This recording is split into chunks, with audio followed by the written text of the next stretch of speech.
ಈಗ ನಾವು ಇಂಡಿಯಾದಲ್ಲಿ ಏನು ಹೇಳ್ತಾ ಇದ್ದೀವಿ ಅಂದರೆ, ಮೊದಲೆಲ್ಲ ನಾವು ಹೇಳ್ತಿದ್ವಿ breast cancer is only urban ಪಾಪ್ಯುಲೇಷನಲ್ಲಿ ಬರುತ್ತೆ, ಇದರಲ್ಲಿ ಬರಲ್ಲ ಅಂಥದ್ದು. ನಾವು ರೂರಲ್ ಪಾಪ್ಯುಲೇಷನ್ ಎಲ್ಲ ನಮ್ಮವ್ರಿಗೆ ಬರಲ್ಲ ಅಂತ ಇದ್ರು. ಅದೆಲ್ಲ ಸುಳ್ಳು. ಸೊ ಇವಾಗ ಬ್ರೆಸ್ಟ್ ಕ್ಯಾನ್ಸರ್ ಇದರಲ್ಲಿ ಯಂಗ್ಸ್ಟರ್ಸಲ್ಲಿ ತುಂಬ ಜಾಸ್ತಿ ಆಗಿದೆ. Less than 45 years, 45 to 50 years. ಇದು ಏನಪ್ಪ ಅಂದರೆ, ಆ್ಯಸ್ ಅ ಪ್ರಿವೆಂಟಿವ್ ಆಸ್ಪೆಕ್ಟ್ಸ್ ನಾವು ಹೇಳ್ತಾ ಇರೋದು ಏನಂದರೆ, the hormonal imbalance is one of the main factors ಅಂತ ಇರೋದು ನಾವು. It may be in whatever the form. Hormonal imbalance ಇದೆ ಅಂತಂದರೆ ಅದನ್ನು ಟೆಸ್ಟ್ ಮಾಡಿಸ್ಕೊತಾ ಇರಬೇಕು. ಫ್ಯಾಮಿಲಿ ಹಿಸ್ಟ್ರಿ ಇದೆ ಅಂದರೆ ಟೆಸ್ಟ್ ಮಾಡ್ಕೊತಾ ಇರಬೇಕು. ಆ್ಯಂಡ್ ಏನಕ್ಕೆ ಬರ್ತಾ ಇದೆ ಅಂತ ಗೊತ್ತಿಲ್ಲ. What probably is a stress and immunity related ಅಂತ ಹೇಳ್ತಾ ಇದ್ದೀವಿ. ಸೊ ಹೆಂಗಸ್ರಿಗೆಲ್ಲ ಯಾರಿಗೆ ಸ್ಟ್ರೆಸ್ ಇಲ್ಲ, ಎಲ್ಲರದು ಅವ್ರವ್ರದ್ದೇ ಸ್ಟ್ರೆಸ್ ಅವ್ರವ್ರಿಗಿರುತ್ತೆ. ಸೊ ಇದರಲ್ಲಿ ಯಂಗ್ಸ್ಟರ್ಸಲ್ಲಿ ಎನಿ ಲಂಪ್, ಅದು ಏನೋ ಒಂದು ಗೆಡ್ಡೆ ಬರ್ತಾ ಇದೆ. ಈಗ ಆ್ಯಕ್ಚುಲಿ ಕರಿಕ್ಯುಲಮಲ್ಲೆಲ್ಲ ಆ್ಯಡ್ ಮಾಡಿದ್ದೀವಿ, ನಾವು ಅವೇರ್ನೆಸ್ ಎಲ್ಲ ಕೊಡ್ತಾ ಇದ್ದೀವಿ. ಯಾವುದೇ ಗಂಟು ಅವರು ಸ್ತನ ಟೆಸ್ಟ್ ಮಾಡಿಸಿದಾಗ, ಸೊ ಮಾಡಿಕೊಂಡಾಗ ಏನಾದರೂ ಗಂಟು ಕಾಣಿಸ್ತು ಅಂತಂದರೆ ಅದನ್ನು ಡಾಕ್ಟ್ರಿಗೆ ತೋರಿಸೋದು ಇಂಪಾರ್ಟೆಂಟು.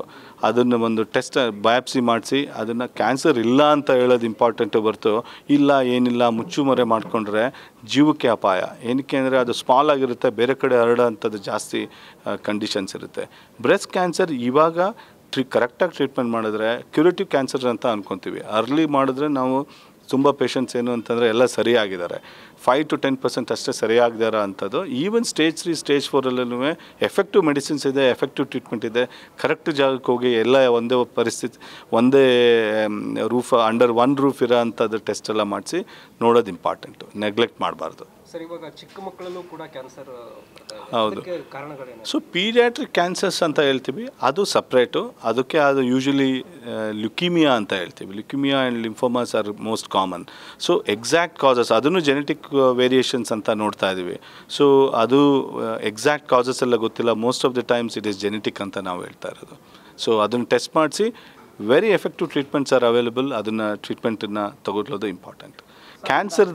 ಕ್ಯಾನ್ಸರ್ ಅಂತ ಹೇಳ್ಬಿಟ್ಟು ಏನು ಮಾಡೋಕ್ಕಾಗಲ್ಲಪ್ಪ ಅಂತ ಅನ್ಕೋಬಾರ್ದು.